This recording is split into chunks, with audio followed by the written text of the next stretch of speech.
welcome back to our English classes. Olá, pessoal, sejam bem-vindos à nossa aula de inglês. Meu nome é Jaqueline e a gente vai estar junto hoje para a nossa aula de inglês, certo? Hoje nós vamos falar um pouquinho sobre imperative form. A gente vai falar sobre as formas imperativas, ok?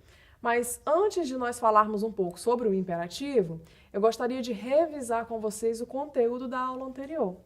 Para isso, eu trouxe para vocês hoje um diálogo para a gente ver junto, nós vamos analisar e tentar compreender, certo? Então, observem aí na tela de vocês o diálogo que foi preparado. Então, nós temos aí Dialogue 1. Eu vou fazer a leitura e eu gostaria que vocês acompanhassem. Então, diz assim: Good afternoon, David. How are you? Good afternoon, John. I'm fine, thanks. And you? I'm okay, thanks. David, can you lend me your colored pencils? Sure, here you are. Thank you. You're welcome. Ok, então vocês observem aí que é uma conversa, né, entre duas pessoas. Como que nós sabemos? Nós temos aí a letra A para designar uma pessoa e a letra B para outra. E as perguntas são: quais das palavras e frases desse texto vocês conseguem identificar? Então, quando a gente vai fazer uma análise de um texto em inglês ou em qualquer outro idioma, o que vocês precisam fazer? Primeiro, vocês vão fazer aquela leitura breve, tentar identificar palavras que vocês conheçam, que vocês lembram, para que forme assim na sua cabeça uma ideia do que o texto está querendo dizer, certo? Então, essa é a pergunta. Qual das palavras ou das frases desse texto que nós acabamos de ler você consegue identificar? Vamos ver a resposta juntos, então? Observem aí na tela que temos algumas palavras destacadas, né? Nós temos good afternoon, how are you, good afternoon novamente, e I'm fine, thanks, e I'm okay, thanks. Essas palavras fazem parte de que grupo, de que classe? De greetings. Lembra que nós vimos na aula passada greetings, que significa saudações? Então, todas essas palavras fazem parte dessa classe gramatical, ok? Lembra de how are you, como você está, e a resposta é I'm fine, thanks. O que mais nós conseguimos identificar nesse texto? Nós temos também as palavras que indicam classroom objects, que são objetos de sala de aula. Então, nós temos aí Can you lend me your colored pencils? Você pode me emprestar o seu lápis de cor? Como que eu posso responder essa pergunta? Sure, here you are. Ok? Então, observem que para a gente entender um texto, nós não precisamos compreender exatamente todas as palavras contidas nesse texto. Mas a partir de algumas palavras conhecidas, de algumas palavras que vocês já sabem, é possível então entender qual a ideia que o texto quer passar e tirar desse texto algumas informações específicas. Agora, nossa última pergunta sobre esse texto é: qual é a ideia principal do texto? O que o texto quer dizer? Sobre o que eles estão falando? Conseguiu compreender? É isso mesmo. Então, a gente pode ver aí que esse texto está falando sobre pedir algo emprestado. Lá por aquela pergunta, Can you lend me your colored pencils? Você pode me emprestar os seus lápis de cor? Então, por essa pergunta, nós sabemos que o teor da conversa é esse, ok? É isso, guys. Então, vamos lá. Hoje vamos falar sobre a forma imperativa. O que é a forma imperativa? Como acontece? Qual é a estrutura? É o que nós vamos ver hoje, certo? Observem comigo aí na tela essa imagem. Então, nós temos aí uma tirinha do Garfield e aí tem uma frase, né? Diz assim: Close your eyes and open your mouth. E aí tem o dono do Garfield, pede para ele abrir a boca e ele coloca uma chupeta na boca do Garfield, né? Vamos analisar essa tirinha. O que essa tirinha está querendo mostrar? Observem as sentenças aí, olha. Close your eyes. Feche os seus olhos. Open your mouth. Abra a sua boca. O que será que essas frases expressam? Você conseguiu entender quando eu digo assim, feche seus olhos, abra sua boca? O que essas frases expressam? Elas justamente mostram uma forma imperativa. E hoje nós vamos entender o que é esse imperativo. Então, observem aí o conceito da forma imperativa. O imperativo é um tempo verbal em inglês usado para expressar uma ordem, um pedido, orientações, instruções ou comandos. Então, vocês vão usar a forma imperativa para expressar todos esses sentidos, certo? Mas como assim, professora? Como é que eu posso fazer isso? É isso que nós vamos avaliar. Então, começando aí, ó, nós temos uma das regras, ou seja, que fazem parte da estrutura da forma imperativa.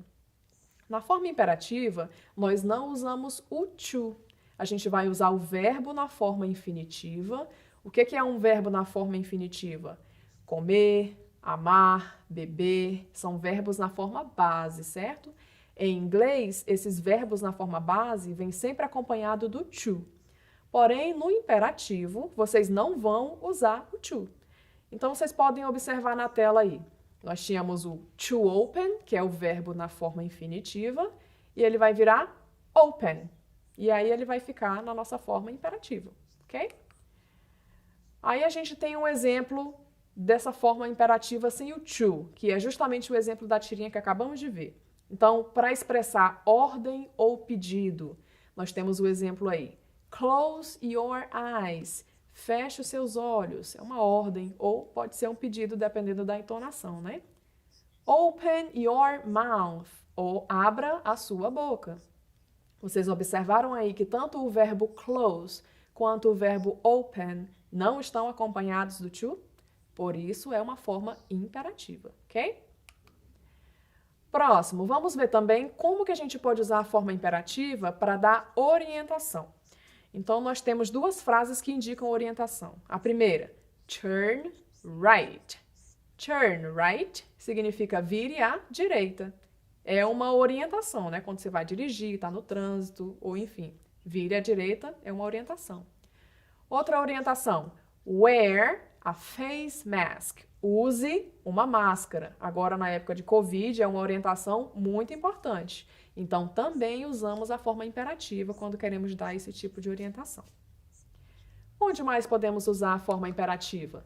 Também para dar instrução. Quando você vai fazer uma receita, seguir uma receita, você precisa usar verbos de instrução. E esses verbos também vêm na forma imperativa. Observem aí na tela comigo que nós temos dois exemplos de frases usando verbos na forma imperativa. Então, nós temos mix all the ingredients. Misture todos os ingredientes. Esse mix, que é misture, também não veio acompanhado do to. E a próxima, put the mixture in the oven. Coloque a mistura no forno. Então, observem aí que eu estou dando instruções. É claro que eu usei um exemplo de receita, mas qualquer outra instrução vocês vão usar a mesma base. E nós também podemos usar a forma imperativa para dar comandos. E os comandos são inúmeros, né?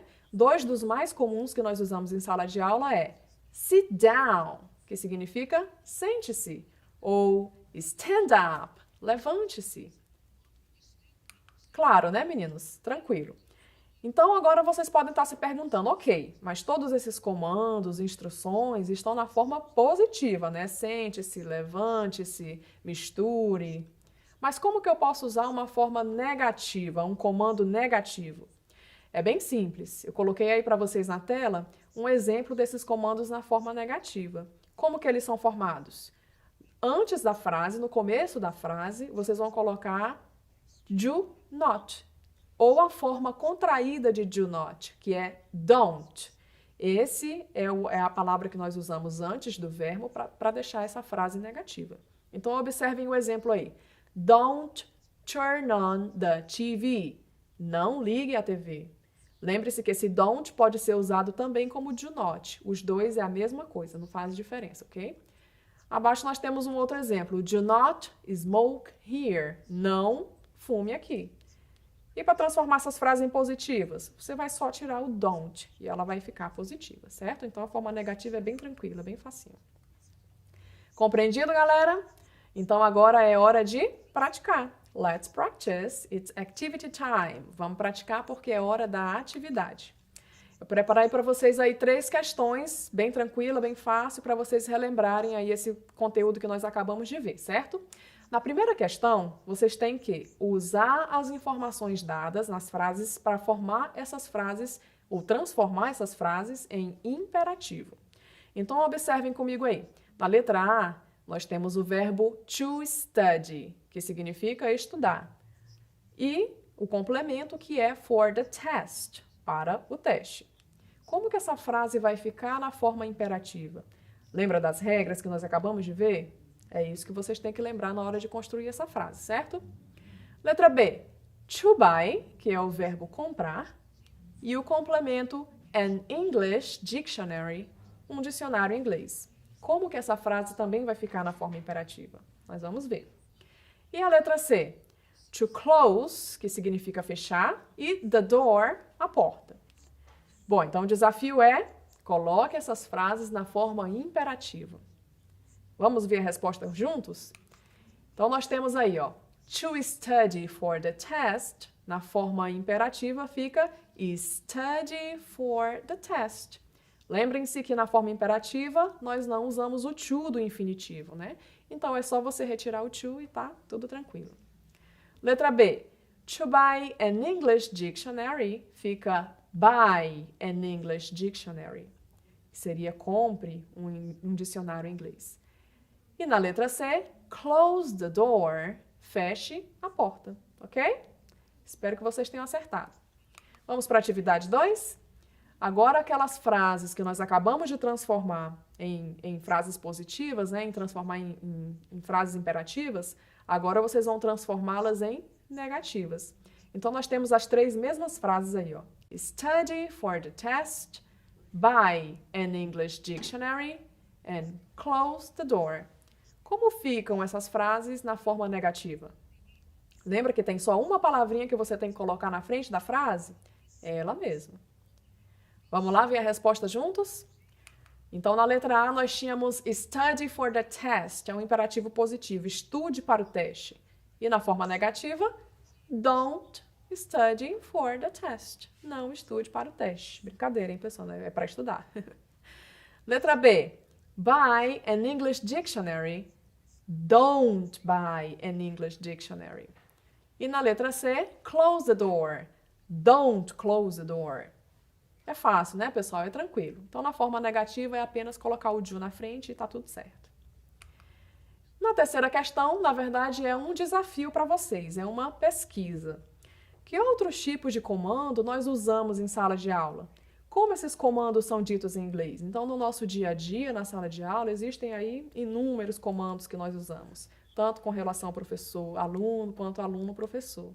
Então, como que são esses comandos em inglês? Faça uma pesquisa, anote no seu caderno, não esqueça de retomar essa aula, pronunciar também as palavras e frases, porque treinar a pronúncia, treinar a oralidade também é importante na hora de aprender um outro idioma, ok? Espero que vocês tenham gostado da aula, pessoal. Bye, bye. See you next class.